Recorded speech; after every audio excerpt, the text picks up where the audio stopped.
This is your Nursay. Meron tayong na-research by Ma'am Ana Diorgi. So, basahin natin to ngayon about diet and nutrition. Best time to drink tea for your health goals. Lalo na ngayon, meron tayong mga bagong product na made of tea from Japan. So, i-share natin to. So, kaka-publish lang nito noong January 17, 2025. So, let's dive.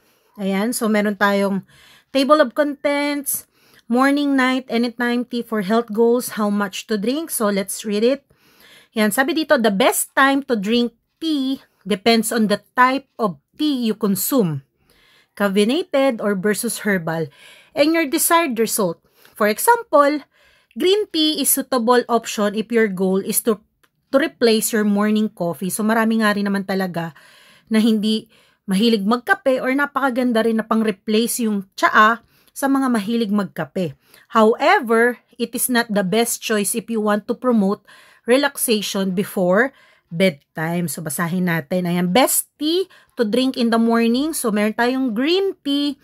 Green tea is rich in antioxidant. So, ibig sabihin na antioxidant, pag-iwas na pagbilis ng pagtanda ng ating mga cells. Ayan, dahil sa mga free radicals. And other compounds that provide a range of health benefits.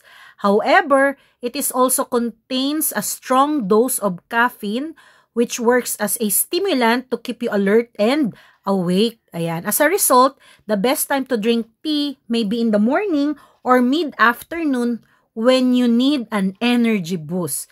Due to its high caffeine content, and bedtime may be the worst time to drink green tea.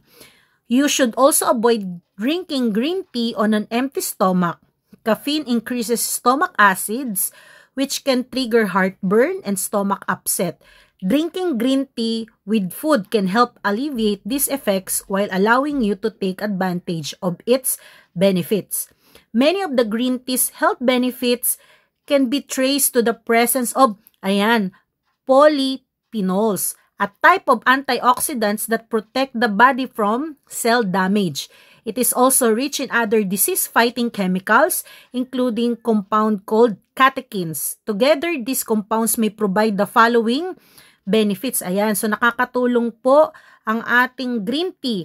Enhance cognitive function like skills that promote learning and problem solving. So, ayan, lalo na sa mga workaholic, busy, nakakatulong to sa ating cognitive function. Improve weight loss and help individuals with moderate obesity maintain weight loss. Ay, nakakatulong to sa ating visceral fat and subcutaneous fat para matunaw po ito at mas bumilis ang ating metabolism. Protect against certain types of cancer and regulate blood sugar glucose levels, lalo na sa mga diabetic. A note on caffeine, drinking caffeinated tea in the morning can help you start day energized. Since the caffeine in tea is released gradually over time, you may feel caffeine's effect for 2 to 12 hours. However, drinking caffeinated tea too late in the day can disrupt sleep.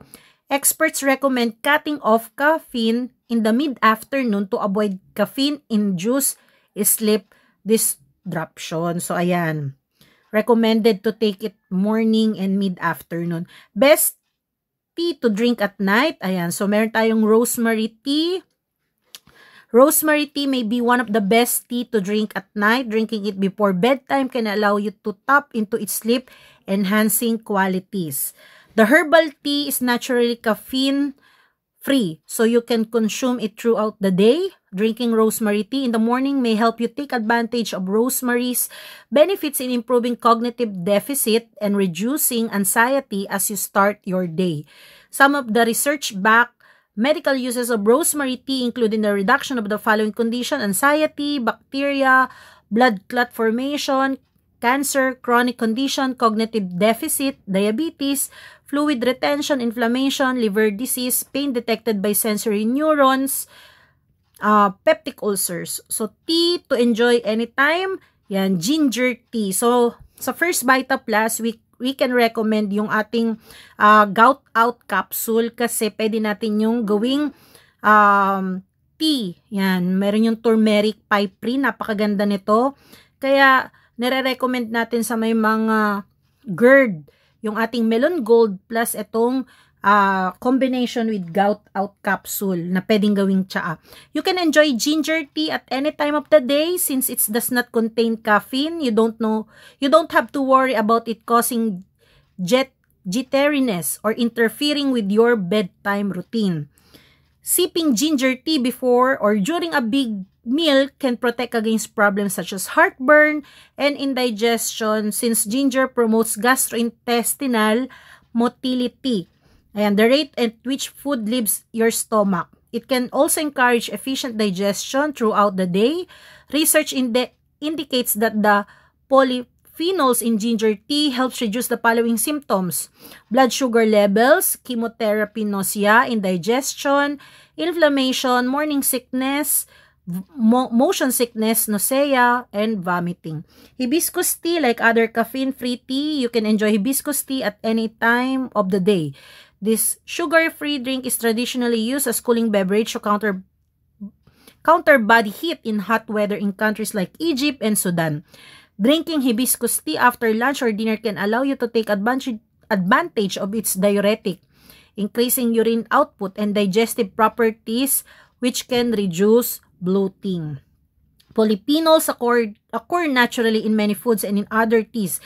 They occur at somewhat high levels in hibiscus, limited and sometimes inconclusive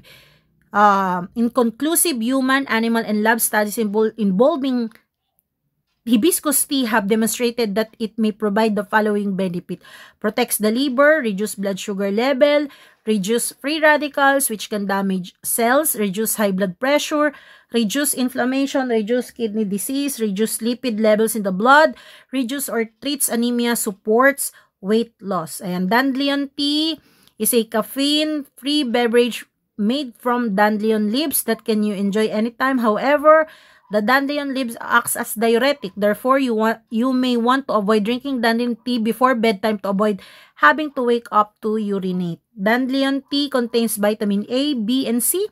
It also supplies minerals such as potassium, iron, zinc. Dandelion also contains tarasasterol, a bioactive compound, polyphenols and flavonoids compound that provide strong antioxidant and anti-inflammatory properties.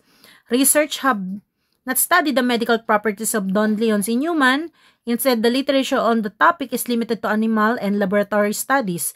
This evidence indicates that the dandelion tea may provide the following benefit that consumed for extended period: decrease cholesterol and triglycerides, improves liver and gallbladder function, normalize blood sugar level, prevent blood clots to contribute toward the prevention and treatment of cardiovascular disease, protect against damage, reduce body weight, regulates white blood cells to prevent unnecessary inflammation. Best tea time for health goals: for digestion, drinking tea, especially ginger tea before a meal, can help stimulate digestion and reduce your risk of heartburn and other stomach issues.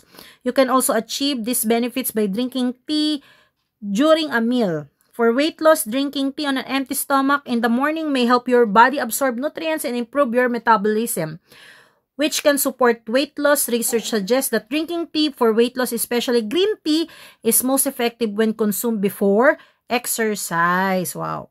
For sleep, drinking decaffeinated tea about an hour before bedtime may calm some people because it interacts with neurotransmitters, chemical messengers in the brain. While some of the chemicals in teas have sedative effects, the benefits of drinking tea for sleep include reducing stress and anxiety that can keep you awake. Many people opt for chamomile tea before bed due to its calming properties. However, chamomile tea is a diuretic, and drinking it too close to bedtime can increase the risk of having to wake up in the middle of the night to use the bathroom.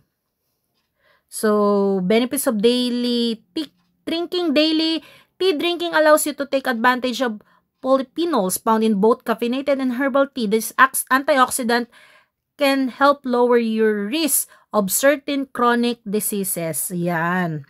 No? Number of cup to drinks. Observational research indicate that people who drink 2 to 3 cups of tea daily are reduced risk of premature death. Ayan, napakahalaga po. Uminom tayo ng 2 to 3 cups, no, of tea. Mahalaga to prevent premature death, heart disease, stroke, type 2 diabetes.